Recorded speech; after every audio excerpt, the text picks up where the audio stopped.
Joining me in the studio are the journalist and broadcaster Justin Cohen and Abdel Bari Atwan, editor of Rai Al-Youm and the author of a number of books on the terrorist leader Osama bin Laden. A very good morning to both of you.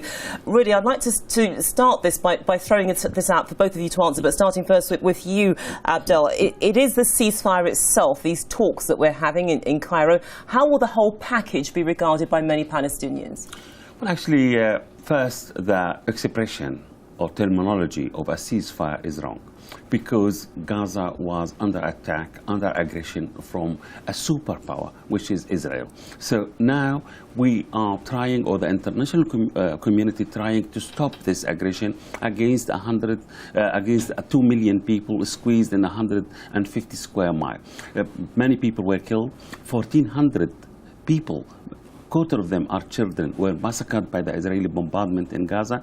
So I think the international community is really late to introduce or to say to the Israel is enough, because you cannot continue this slaughter against innocent people, against children. And we notice that. All of us see in television screens how those children were killed by the Israeli warplanes in Gaza Beach, on United Nations schools. So it is a crime against humanity, and the international community were very late to prevent it. Okay, so the international community slow to really take things to this point, but from the Israeli perspective, how will these developments be viewed?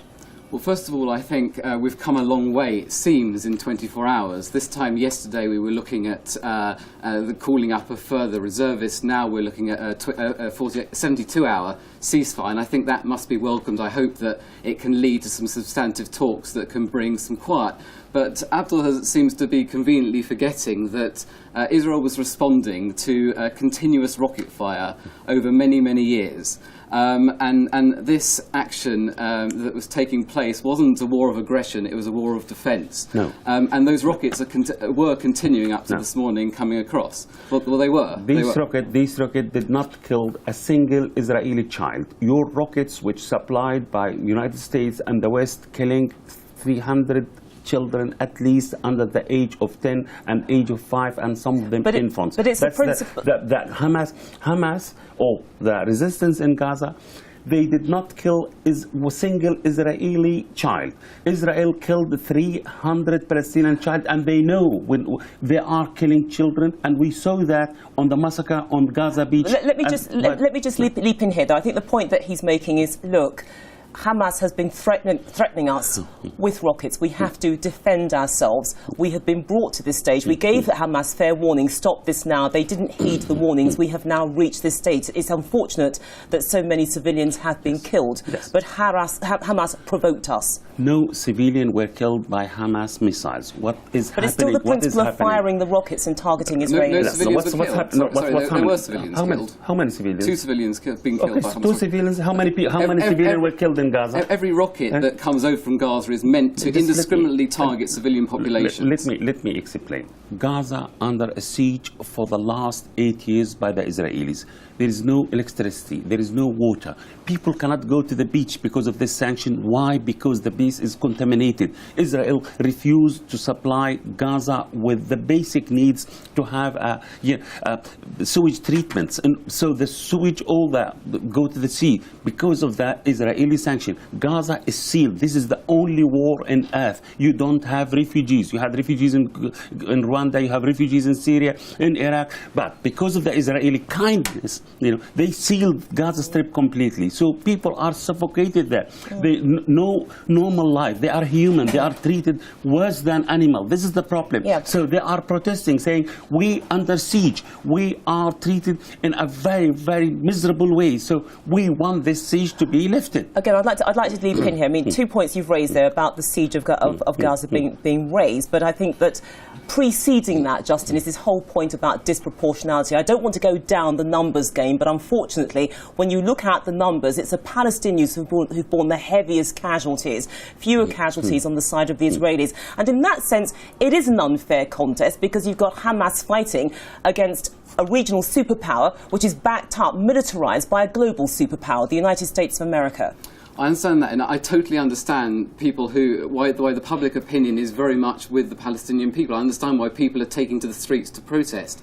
But what isn't being put across properly is the fact that this war was against a terrorist organisation, one that fires rockets indiscriminately at civilian populations, and Israel does not target civilians deliberately, and aims to kill with every rocket that's sent across. The fact that every rocket doesn't kill is frankly not the point. The aim is to do so.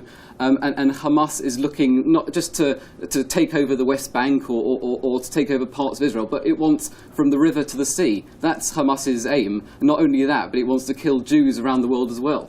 But look, there's clearly a very sort of sharp difference of opinion from both corners about the interpretation of what's happening in Gaza. The fact is that you cannot have a resolution to this crisis unless the blockade is lifted. Because yes, we are going to have these negotiations in Cairo.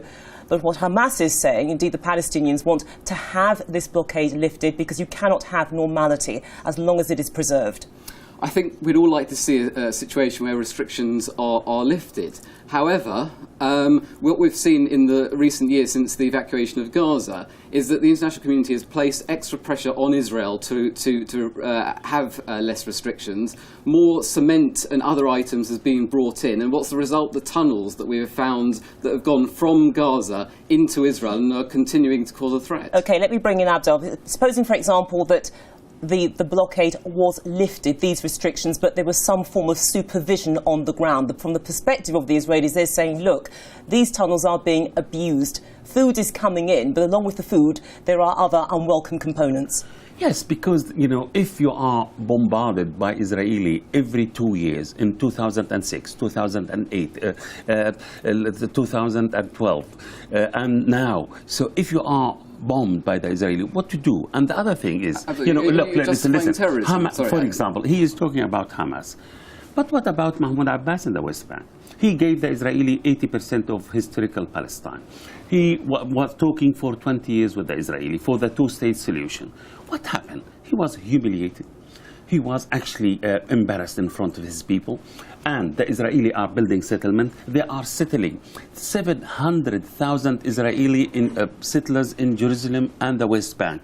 And this is the land which is supposed to be the independent Palestinian state. So the Israeli should listen to the international community. They should adhere to peace. They should actually, okay, they want to bomb Hamas, but why they don't reward Abbas, for example? But what about the point that I raised in the question, that if the blockade were to be lifted, yes, there have to be some sort of a monitored situation so that the weapons, whatever, are not coming through to perhaps antagonize the Israelis. No, it wouldn't antagonize the Israeli. Hamas, well, clearly it does, if they feel that tunnels are being constructed. Hamas, because of the sanction there, because of the blockade, because of the bombardment, because, Yeah, but I'm talking about lifting the restrictions in a supervised way to actually stop some of these things being smuggled through, stoking up fears of the Israelis. Definitely. Hamas signed agreement with the Israeli before for a ceasefire and for the sanction to be lifted, the blockade to be lifted. Hamas controlled the other small factions who are launching rockets against the Israeli. But who violate these kind of things? It is Israel. That's the problem. So there has to be give and take. Oh, yes. There's got to be give and take. Oh, yes. So, for example, stop the settlements. Oh, yes. The settlement issue is something that was on the table for discussion during the talks that How many years? 20 years? 20 years on the table? Just let me have my say. The issue was on the table during the 9 months of talks that took place, that ended when President Abbas decided to team up with Hamas, which, as I said, is a terrorist organisation. He can't have peace and go for an organisation and team up with an organisation that wants Israel's destruction. But you have terrorist organization, you have very radical right-wing, you have people celebrating the death of our children in the heart of Tel Aviv, and the BBC showed them in pictures. So why you are Hamas? It is not Hamas. Hamas is not representing the Palestinian people. Abbas is representing the Palestinian people. So you should give him what he is asking for, a state, independent state. He signed Oslo agreement with you. He signed Camp David, everything. So why you are not rewarding the moderate man? And talking about the radical man. Okay, let's pull this back. Let's pull this back to what is happening in Cairo, to what has been happening really in the last 2 weeks. Look, we've seen these very brutal scenes on the television. The pictures don't lie. They're very tragic. We're all shocked by this, understandably, because children are largely the victims here. But the bottom line is that this has provoked international outrage against Israel, and it's in danger of radicalising people, not just within Gaza itself, but also beyond. I think you're right. Every time I see those pictures, every time my colleagues see those pictures, we can't help but be pained. I mean, the numbers also backing that up, they're horrendous. Right, so do you think that Israel has contributed to the further radicalisation of some people? I think there is a danger that that could be the case. However, that doesn't mean that this military operation shouldn't have taken place. In fact, what this military operation has shown, and particularly the ground offensive, is that Israelis are not only under threat from above, from rockets, and there are thousands more of those to come, but actually there are these tunnels built from Gaza into Israel, ready to commit mass terrorist attacks. Right, OK, so you accept that there's a possibility of radicalisation. Conversely, looking at what's happening in Gaza itself, we've also heard footage of people talking, surveying the damage, and they've said, we don't actually like Hamas. We don't want anything to do with them, but quite frankly, given what is happening, we feel that we're drawn to them. So in other words, this could actually be throwing people into the arms of Hamas who might otherwise have rejected them. Yes, I believe the Israelis are doing that when they deliberately killing children, and we saw that. And as you mentioned, deliberately killing children. Yes, you know, in the beach, in Gaza beach, when the Israeli warplanes. That's a very serious accusation. Yes, and you know, yesterday, John Kerry. Listen, just yesterday, John Kerry, the State Secretary, U.S. State Secretary of State, he said that, you know, the Israeli bombed a school where children were killed, 10 children were massacred, and they know it is a school, and you know, United Nations, Ban Ki-moon said, they did actually give them the coordinates, yes, but that is under investigation. We have to stress that. No, it's not. You know, this is American Foreign Secretary. It's not Hamas Foreign Secretary. Just listen. Ban Ki-moon, the representative of United Nations in Gaza, said we told the Israeli 10 times with the map that there are schools and there are children in these schools. The warplanes came and bombed them. Yeah. This is a war crime. This is a crime against humanity. So tunnel is not the problem. The problem is the Israeli aggression, the Israeli bombardment of Gaza and killing people. Right, they must stop that. Let me just leap in because time is running tight. The point that I was making was that Israel has said it will investigate what happened at the school, but time is tight. Very briefly, both of you, are you optimistic that Cairo can achieve some form of a peace, given that the talks, or this leg of the talks, are being sponsored effectively by the Egyptians? There is no love lost between Hamas and the Egyptians. Justin. I have to say that although I welcome this humanitarian truce, and I hope it will lead to more than that, I think it's unlikely that this will be a full stop in the hostilities. 2 days ago, Hamas said that it won't accept a full-time ceasefire until the siege is completely lifted. Benjamin Netanyahu, I think it's inconceivable that he could possibly go to his people and tell them that although they know there are still thousands of rockets and although they know there are still plenty of these tunnels ready to commit attacks, that he would stop the military operation and just let things be. Right, so next week we could be back to square one. Abdel. You know, I was talking to my sister yesterday, and she told me she has 72 people in her 3-bedroom flat. Your sister lives in Gaza, it has to be stressed. Because all of them, their houses were bombed, their children, some of their children were massacred or injured. We welcome any ceasefire because we will spare life. We had enough of children bombarded by the Israeli. You can't see the picture.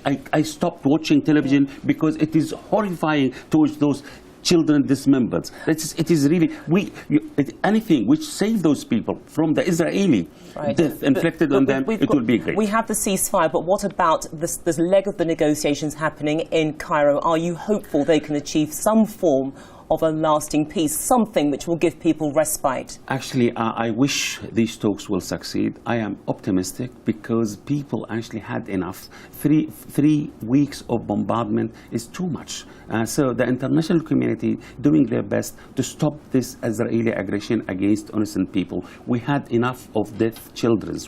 People there want to live normally in decent way of life. That's all. They are not asking for miracles. Okay. Gentlemen, we have to leave it there, but thank you so much for your time. A very spirited discussion, and no doubt we'll touch base again with you at some point in the future. But for now, thank you.